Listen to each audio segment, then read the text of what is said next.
Halo teman-teman, Assalamualaikum warahmatullahi wabarakatuh. Selamat sore. Perkenalkan, nama saya Muhammad Jidan Allah dengan NIM 2002 10 30 30 77, mahasiswa aktif Pendidikan Geografi Universitas Jember angkatan 2020 dari kelas B. Nah, ketemu lagi nih dengan saya Muhammad Jidan. Kali ini dalam suasana yang berbeda tentunya. Kita tidak mengambil view yang ada di video sebelumnya, yaitu praktik di dalam rumah. Kali ini saya sudah berada di daerah aliran sungai, lebih tepatnya pada kali, yaitu bernama Kali Kecik atau Kali Wuluh. Nah, ngapain sih kita berada di bantaran sungai ini, berada di pinggiran sungai ini? Tentunya kita akan mengobservasi dari erosi tanah yang terjadi pada pinggiran atau bantaran sungai sendiri, tepatnya pada mata kuliah geografi tanah. Nah, dalam observasi kali ini yang diampu oleh Bapak Fahrudi mengambil tujuan dari observasi ini, yaitu mengamati dari observasi erosi tanah sendiri, lalu tepatnya lokasi dari Kali Wuluh atau Kali Kecik ini tepatnya berada di mana, lalu aspek fisiknya, bentang lahan, topografi, hidrologi, karakteristik tanah, iklim, geologi, serta vegetasi itu seperti apa, lalu vegetasinya seperti apa, aspek manusianya seperti apa, dan lain sebagainya. Nah, dalam video observasi ini juga teman-teman tidak perlu menyiapkan alat dan bahan terlalu banyak, cukup teman-teman menggunakan handphone aja untuk melakukan dokumentasi dan menyiapkan materi terlebih dahulu dari rumah, sehingga sampainya di tempat observasi teman-teman tinggal menjelaskan dari teman-teman melakukan pengamatan sungai atau Kali Kecik ini atau Kali Wuluh ini tergolong dalam erosi tanah seperti apa, seperti itu. Nah,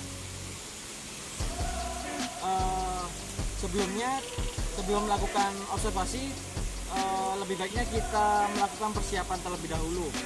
Mulai dari kita menyiapkan, yaitu baju seperti PDH ini adalah PDH dari Pendidikan Geografi. Lalu teman-teman jangan lupa memakai peralatan yang dianggap teman-teman nyaman, seperti kita menggunakan sandal, karena kita berada di lahan yang basah, karena tidak mungkin untuk memakai sepatu. Nah, tetap ikuti observasi saya selama pada sore hari ini. Jangan lupa buat teman-teman like, komen, share, dan subscribe dari video kali ini dan video teman-teman yang lain dalam channel YouTube GeoUnesB 2020. Mari ikuti saya, jangan sampai ketinggalan. Ya, kali ini kita sudah berada tepat pada sungai Kali Kecik atau pinggir sungai dari Kali Kecik atau Kali Wuluhnya sendiri. Nah, apa aja sih yang perlu kita amati dari sungai ini ataupun erosi yang terjadi pada pinggiran sungai itu? Yang pertama itu Kali Wuluh sendiri ini tepatnya berada pada dusun Kedung Pakis, Kecamatan Pasirian, Kabupaten Lumajang.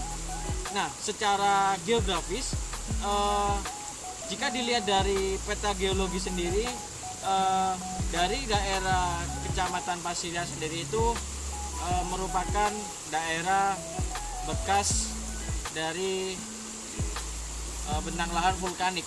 Nah, namun pada seiring bergantinya tahun, lama kelamaan semua yang terjadi oleh bekas ataupun letusan dari Gunung Merapi ataupun Gunung Semeru yang berada di tepat berada di belakang dari yang mengaliri dari kali ini, membuat bentang lahan baru seperti daerah aliran sungai ini ataupun daerah-daerah bentang lahan yang lain. Nah, Sungai Kaliwolo sendiri ini berhulu pada sungai yang berada di atas sana, yang berada mengaliri dari atas atau bawah tepat dari Gunung Semeru sendiri. Dan nantinya sungai ini berhilir dan bermuara pada pantai, yaitu Pantai Bambang namanya, pada sisi selatan dari Provinsi Jawa Timur, tepatnya di Pantai Selatan Provinsi Jawa Timur. Lalu untuk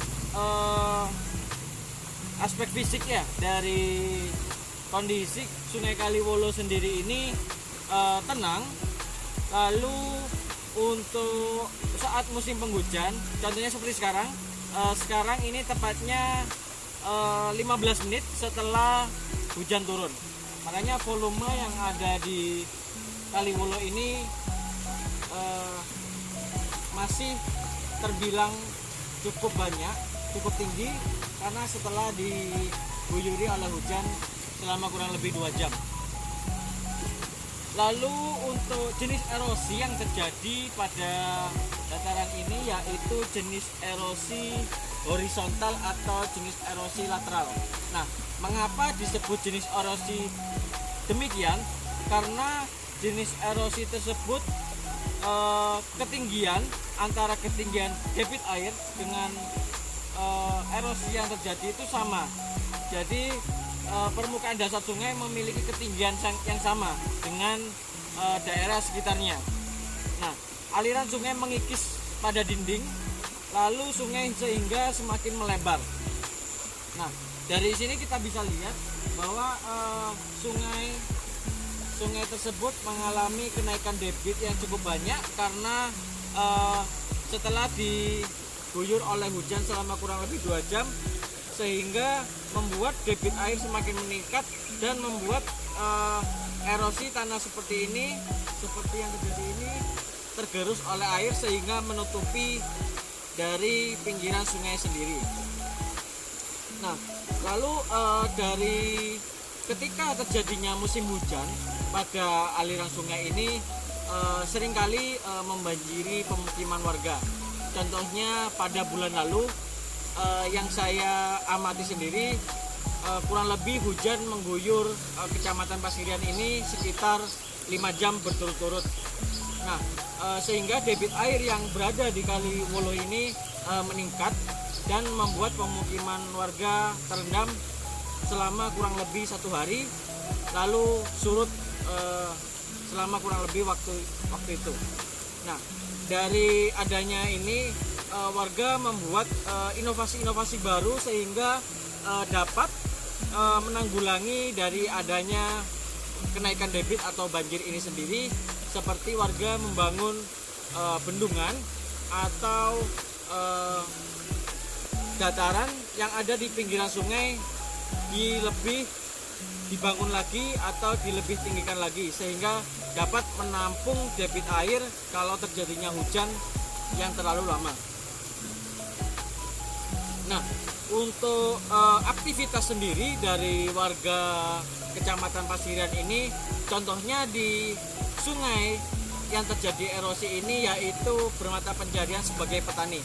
Nah, sangat cocok untuk sungai ini karena ataupun warga di sini yang mayoritas bermata pencarian sebagai petani, karena sungai ini juga mengaliri sebagian dari sawah-sawah warga di sini.